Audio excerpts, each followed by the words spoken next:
नमस्कार, तुमचं स्वागत आहे आराध्या हाऊस क्वीनमध्ये. तर आज मी चॉकलेट केक रेडी करणार आहे आणि हा चॉकलेट केक मी परफेक्ट हाफ केजीचा रेडी केलेला आहे आणि हा हार्ट शेपमध्ये बनवलेला आहे. तर बघा, या केकची मला ऑर्डर नव्हती, परंतु आमचे जे रिलेटिव्ह होते त्यांचाच लग्नाची ॲनिव्हर्सरी असल्यामुळे मी हा केक रेडी केला होता. तर चला मग सुरुवात करूया. यासाठी मी स्पॉन्ज रेडी केलेला आहे. तो 250 ml कपने 1 कप प्रीमिक्स घेऊन अशा पद्धतीने हा स्पॉन्ज मी चॉकलेट प्रीमिक्सचा रेडी केलेला आहे. तर याला नेहमीप्रमाणेच मी करते, याला पूर्ण याच्या कडा मी व्यवस्थित नाईफने कट केलेल्या आहेत आणि धाग्याच्या साहाय्याने याच्या कडा मी कापून घेतलेल्या आहेत. तर बघा, याची मी एकच लेयर्स कट करून घेणार आहे. हा केक मी कढाईमध्ये बेक केला होता, तरीसुद्धा बघा याचा स्पॉन्ज अतिशय सॉफ्ट असा झालेला आहे. तर चला मग सुरुवात करूया. आता मी शुगर सिरपने याला व्यवस्थित सोक करून घेणार आहे. तुम्ही शुगर सिरपमध्ये थोडं चॉकलेट इसेन्स टाकून घ्यायचं, जेणेकरून केकला छान फ्लेवर येतो आणि शुगर सिरप मस्तपैकी करून घ्यायचं आणि नंतर क्रीम लावून घ्यायची. आणि यासाठी मी जे चॉकलेट गनाश रेडी केलेलं होतं ते सुद्धा याच्यामध्ये टाकून घेते आणि आता याला व्यवस्थित एकसारखं प्लेन करून घ्यायचं. नंतर याच्यावरती आपण चोको चिप्स किंवा क्रश केलेलं चॉकलेट सुद्धा टाकू शकतो. नंतर आता मी ही शेवटची लेयर ठेवलेली आहे, याला सुद्धा व्यवस्थित सोक करून घेणार आहे. आणि हा चॉकलेट केक मी हार्ट शेपमध्ये बनवलेला आहे. तर हार्ट शेप कसा बनवायचा हा सुद्धा मी तुम्हाला दाखवणार आहे, कारण काही वेळेस आपल्याकडे मोल्ड नसले तर आपल्याला हार्ट शेप बनवता येत नाही. तर त्याच्यासाठी मी तुम्हाला आज दाखवणार आहे की हार्ट शेप परफेक्ट असा कसा बनवायचा. तर आता हा माझा पूर्ण क्रम कोट करून झालेला आहे. तर बघा, अशा पद्धतीने दोन्ही साईडने मी एकसारख्या आकाराने नाईफने खाचा करून घेतलेल्या आहेत आणि साईडच्या दोन जे असतात त्याला सुद्धा मी नाईफच्या साहाय्यानेच अशा पद्धतीने कट करून घेणार आहे आणि तोच स्पॉन्ज उचलून आपण वरच्या साईडला व्यवस्थित असा सेट करून द्यायचा आहे. तर या साईडच्या सुद्धा मी स्पॉन्ज कट केलेला आहे आणि अशा पद्धतीने सेट केलेला आहे. यानंतर आपल्याला परफेक्ट हार्ट शेप येण्यासाठी वरच्या साईडने सुद्धा अशा पद्धतीने कट करून घ्यायचा आहे. आणि बघा, अशा पद्धतीने आपला हा हार्ट शेप तयार होईल. आता याला व्यवस्थित साईडच्या कडा सेट करून घ्यायच्या आणि व्यवस्थित आता फायनल फिनिशिंग देऊन घ्यायचं आहे. तर माझ्याकडे जास्त वेळ नव्हता, त्यामुळे मी याला फ्रीजमध्ये सेट न करताच अशा पद्धतीने याला फायनल फिनिशिंग देऊन घेतली. तुम्ही निदान अर्धा तास तरी याला फ्रीजमध्ये सेट करणं आवश्यक आहे. तर नंतर मी एका काठच्या साहाय्याने याला व्यवस्थित क्लीन करून घेतलं आणि याला जास्त मी फिनिशिंग दिली नाही, कारण आपल्याला याच्यावरून चॉकलेट गनाश टाकून घ्यायचा आहे आणि हे गनाश आपण पूर्ण हार्ट शेपला कवर करणार आहोत.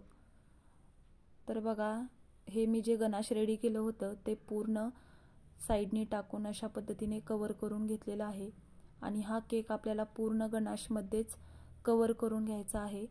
आणि हे गनाश मी रेडी करण्यासाठी क्रीम आणि चॉकलेट कंपाऊंड क्रश करून हे डबल बॉयलरच्या साहाय्याने बनवून घेतलेलं आहे आणि अशा पद्धतीने हे गनाश टाकून घेतलेलं आहे. त्याचसोबत या गनाशला शाईन येण्यासाठी मी याच्यामध्ये थोडं एक पळी तेल ॲड केलेलं आहे आणि हे जे तेल आपण ॲड करणार आहोत ते रिफाईंडचं तेल ॲड करायचं आहे. तर बघा, अतिशय हलक्या हाताने मी याला व्यवस्थित असं स्प्रेड करून घेणार आहे.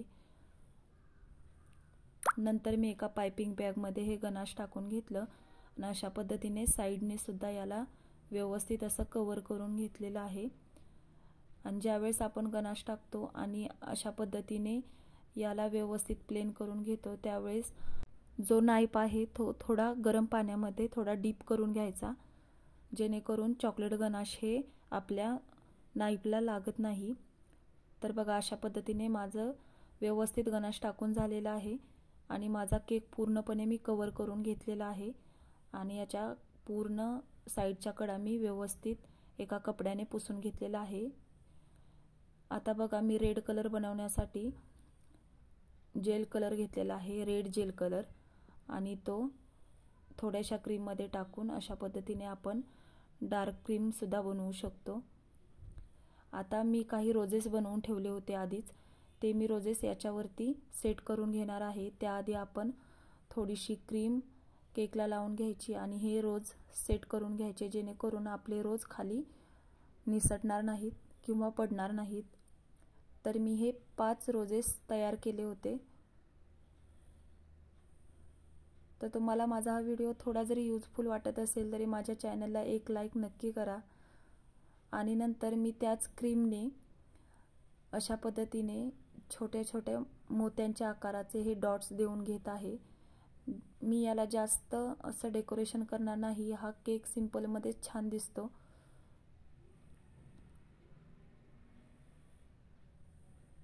तर हे छोटे छोटे डॉट्स दिले आहेत, त्यासाठी मी पाइपिंग बॅगला छोटासा कट देऊन घेतलेला होता। परंतु नंतर मी जी काही रोजेस ठेवली होती ती मला जरा योग्य वाटत नव्हती, त्यासाठी मी परत व्यवस्थित असं हलवून त्याला नंतर सेट करून घेतले। परंतु तुम्ही अशी चूक करू नका, आपल्याला रोजेस कुठे कुठे सेट करायचे आहेत ते आधी ठरवून घ्या आणि नंतरच असे रोजेस ठेवून घ्या, जेणेकरून आपल्या केकचं फिनिशिंग सुद्धा बिघडणार नाही। नंतर ज्यांच्यासाठी मी हा ॲनिव्हर्सरी केक रेडी केला होता त्यांचे मी स्पेलिंग टाकून घेतले आणि अशा पद्धतीने सिंपल मध्येच हा मी केक रेडी केला आणि शेवटी याला छानसा लुक येण्यासाठी मी स्प्रे करून घेतलेला आहे। हा माझा सिल्वरचा स्प्रे आहे आणि थोडे शुगर बॉल्स टाकून या केकला अशा पद्धतीने मी पूर्ण करून घेतला। तर माझा केक तुम्हाला कसा वाटला हे नक्की सांगा। आणि शेवटी काही आपल्याला लिप्स काढून घ्यायचे आहेत, त्या सुद्धा काढून घेतल्यामुळे आपल्या केकला छान असा लुक आलेला आहे। तर बघा अशा पद्धतीने माझ्या केकचा हा फायनल लुक आहे। जर तुम्हाला माझा हा व्हिडिओ आवडला असेल तर माझ्या चॅनलला एक लाईक आणि सबस्क्राइब नक्की करा। असेच नवनवीन व्हिडिओ मी तुमच्यासाठी घेते राहणार आहे। तर ज्यांची ॲनिव्हर्सरी होती त्यांचे मी शेवटी फोटो टाकलेले आहेत, ते तुम्ही नक्की बघा आणि हा केक तुम्हाला कसा वाटला हे नक्की सांगा। आणि जरी काही प्रश्न असतील तर मला कमेंटमध्ये नक्की विचारा। नंतर केक तयार झाल्यानंतर मी माझाही काही एक फोटो काढून घेतलेला आहे आणि त्यासोबत हे शेवटचे ज्यांची ॲनिव्हर्सरी होती त्यांचे पिक्स पाठवलेले आहेत। तर चला मग भेटूया नेक्स्ट व्हिडिओमध्ये।